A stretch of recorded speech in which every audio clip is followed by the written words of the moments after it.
Айрылған достар, біз бүгін екінші уровеньде бас алғалы отырмыз. Менің атым баяғы Рүстем, фамилиям Нұркенов. Біз екінші уровеньде бас алғалы отырмыз. Егер де естеріңізде болса, алдыңғы уровеньде біз домбыраның қағысы, сол қолмен екеуінің координациясын, басудағы ерекшеліктері, жалпы әндерді үйренген болатынбыз. Бұл бізге өте керек уровень болды. Енді екінші кезеңде біз күйді бастайық деп отырмыз. Бұл формат алдындағы уровеньдегідей алдын ала жазылып өздеріңізге ұсынылады. Және де бұны да мен әдейі монтаждамаймын, өйткені көп кезде бір монтаждаған кезде бір керекті жерлері үзіліп қалады, не осы кесіліп қалады. Сондықтан осындай форматта, осындай әдіспен сіздерге күйді де үйретуге ниеттеніп отырмын. Аманшылық болса, осы курс аяқталғанда екі күйді үйреніп шығасыздар. Ендеше бастайық. Бірінші күймен таныстырып өтейін. Күйдің аты жастар биі. Бұл өте танымал күй. Бірақ тарихи деректерге қарайтын болсақ, бұл күйдің негізгі аты бес төре екен. Яғни Қасым төре, Кенесары хан, Қасым төре, Кенесары, Наурызбай, Есенгелді ұмытпасам, және Саржан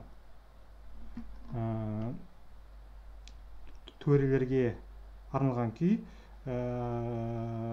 Мен бұны Затаевичтің кітабы бар, қазақтың дәстүрлі мың әні мен күй деген, кезінде 30-шы жылдар шыққан сборник.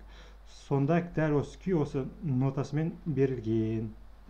Бірақ өкінішке орай Совет одағы кезінде би шоңжарлардың, батырлардың есімін айтуға тыйым салғаннан кейін, өзім пікірімше бұл күйді өзгертіп тастады. Және де бұл әуен сол кезде шыққан операларда, балеттерде пайдаланып отырды. Әсіресе жастардың билегенін көрсеткенде. Сондықтан осы аты жастар биі деп аталып кетті. Дегенмен біліп жүріңіздер, негізгі аты бес төре екен. Бірақ өкінішке орай оны ешкім айтылмайды. Енді қағысты үйренейік. Егер де қарасаңыздар, сіздердің астарыңызда көрсетіп тұр, П деген әріп, бұл төмен қағыс. Яғни кәдімгі өзіміз үйренген төмен қағыс. Сұқса төмен, оны сіздер жақсы білесіздер. В деген жоғары қағыс. Яғни төмен, жоғары. Бір төмен, екі жоғары неміз ғой. Алдындағы уровеньде үйренгенде дәл сол. Тек таңбалауын сіздерге арнайы көрсетіп отырмын. Ал П плюс деген қазір осы күйде кездеседі. Бұл сәл ұзақтау неміз. Егер мысалы 2П қатардан келсе, онда жай болады. Ал П плюс П келсе, арасында ұзақтау ойналады. Бұл музыкалық тілде ноталармен алатын болсақ, бүтін нота, жарты, ширек, 16-лық, 4-тік нота дегендер бар. Бірақ оны мен сіздерге санмен үйреткеннен кейін арнайы осы плюсты пайдаланып сіздерге осы күйді үйретпекшімін. Қазір оңай болады. Енді бір жаттығу істеп алайық. Яғни бұл күйдің негізгі қағысы. Яғни төмен, төмен, жоғары, төмен, жоғары, төмен. Егер де санасаңыздар, 6 қағыс бар. Төмен, төмен, жоғары, төмен, жоғары, төмен. Сонда былай болады.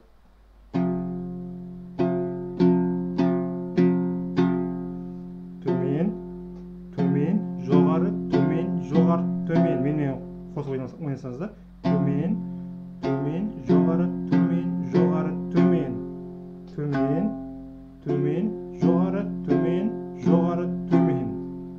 Егер де қиындық болса, бірінші төмен P плюс деген жоқ деп есептеңіздер. Қалған 5 қағаз түнеуі болады. Төмен, жоғары, төмен, жоғары, төмен, жоғары, төмен. 5 қағаз болды, иә? Енді осыдан кейін алдындағы P плюсті қосамыз. Яғни осылай болады. Қиындық тудырмау керек. Міндетті түрде плюс деген паузаны сақтаймыз. Төмен, төмен, жоғары, төмен, жоғары, төмен. Енді сіздерге өтініш, міндетті түрде видеоны тоқтатып қойып, осы қағысты ашық шекте дайындап алыңыздар. Өйткені бүкіл ертең қазір күй бойында осы қағыз кездеседі, әуен шатастырып алмаңыздар. Қайталап алыңыздар. Енді күйді бастаймыз. Жәнегі қағыз түрі төмен плюс төмен жоғары, төмен жоғары, төмен.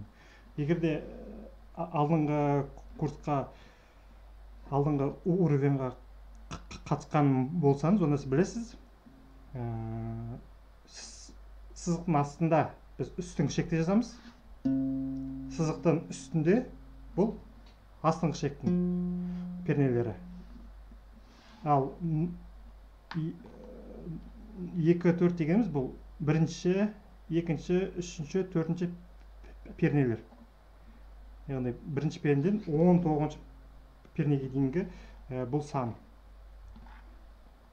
Екінші перне мұна нүкте болады. Бірінші перне, екінші перне, үшінші, төрт, бес деп кетеді. Енді осыны көрейік. Бірінші ашық шекте ойнап алайық. Жәнегі ашық қағысымызды төмен, төмен, жоғары, төмен, жоғары, төмен. Егер ойнап алсақ, енді осы онаны көрейік. 0, 0, 2 жоғары қағыс, е? Ең 4, 4, 4. Асты 4, үсті 5. Тағы да 0, 0, 2, 4, 4, 4. Осылай шығу керек. Міндетті түрде паузаны сақтаңыздар. Деп шығу керек әуен. Ритм ырғақ. Та, та, та, та, та, та. 0, 0, 2, 4, 4, 4 болады. Ары қарай. Ары қарай плюс жоқ, яғни өзіміз үйренген қарапайым қағыстармен. 4, 2, 4, кесіңіз 4, 5, 4, 2, міне үсті ашық 0 тұр, қайтан 4, 4, 4 кетеді. Аса бір қиындық тудырмады деп өзім есептеп отырмын. Тағы да бастан 0, 0, 2, 4, 4, 4. Қайтан төмене бастаймыз. 5, 4, 2, 4, 4, 4. Құрметті домбыра үйренуші, мына қағыстарды міндетті түрде осы ритммен сақтаңыз. Өйткені әнде де біраз қағыстарды өзгертуге болады. Мысалы, жоғары кезде төмен, төменгі кезде жоғары деп. Ол болады әнде. Ал күйде міндетті түрде осы қағыстарды сақтасаңыздар, негізі күйдің әуені бұзылмайды. Сондықтан мұқият болыңыздар. Егер де мынаны үйреніп алсаңыздар, келесі сөйлемге көшейік. Бұл үсті 5, асты 7. Егер де 7-ші сұрақ жетпей жатса, мына бүкіл буынмен итеру керек ақырындап. Қойды ерсеңіздер, 7 түгіл 8-ге де жетеді, 9-ға да жеткізуге болады. Бірге тек 7 ғана керек. Яғни үсті 5, асты 7. 7 төмен, 7, 4, 5, 5, 5. Ұмытпаңыздар. Мынаны тағы шығарып қойып сіздерге біраз.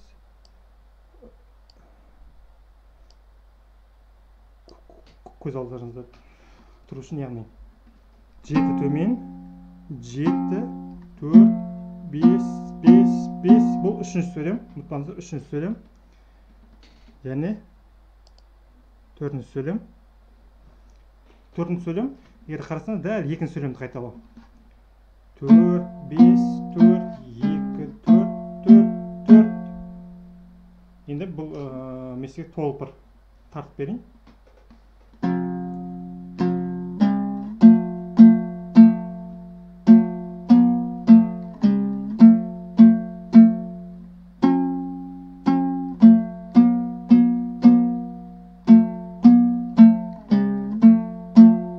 Деп кетеді. Бұны міндетті түрде бір ойнап, паузаға қойып, ойнап шығыңыз. Құрметті домбыра үйренуші, ары қарай жалғастырайық. Бұл жастар биі күйінің екінші сөйлемі, екінші буыны деп айтсақ бола ма екен. Екінші бөлім емес, екінші буын деп айтсақ дұрысырақ шығар. Яғни, және ойнағаннан кейін ары қарай 4, 4, 5, енді түсеміз. 7, 7, 7. Бұл әдіс бізде алдыр көседе бар. Алдыр көседе бар. Сол сияқты қатарына сырғып түсе саламыз. Мейлінше көтермеуге тырысыңыздар. 4, 4, 5, 7, 7, 7. Ары қарай. 7 төмен. 9, 7, 4, 5, 4, 4, 4. Яғни тағы көрейік келесі сөйлем. Екінші сөйлем. Бұнда төмен жоғыр. Мен әдейі жазған жоқ, біраз көзіңіз үйрене берсін. Тағы да осы буынды.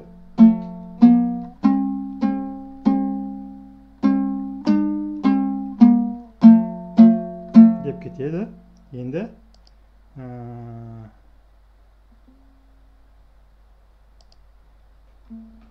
бір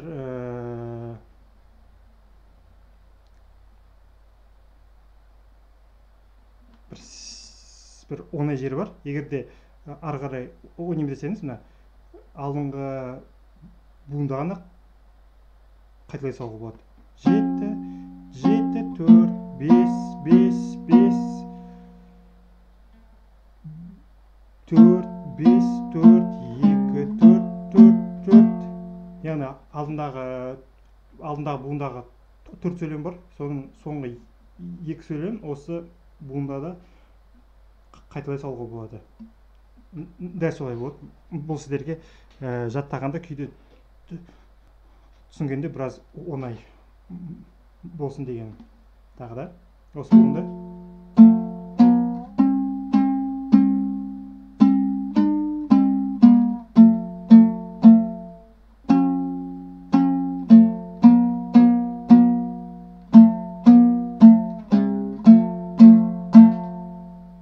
Деп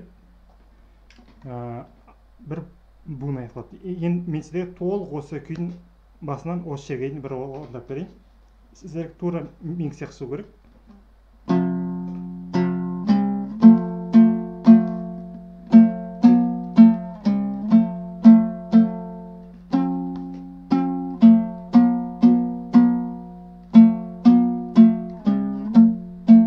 Осы буын.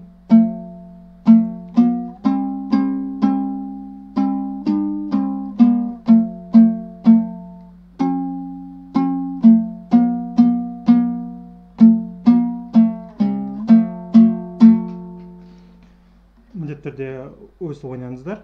Үй жұмысын дайындап маған жіберіп отырыңыздар. Екінші сабақта мына күйдің екінші бөлімін, үшінші бөлімін үйренеміз. Осыменен сабақ аяқталды. Міндетті түрде үй тапсырмасын барлығын орындап жүріңіздер.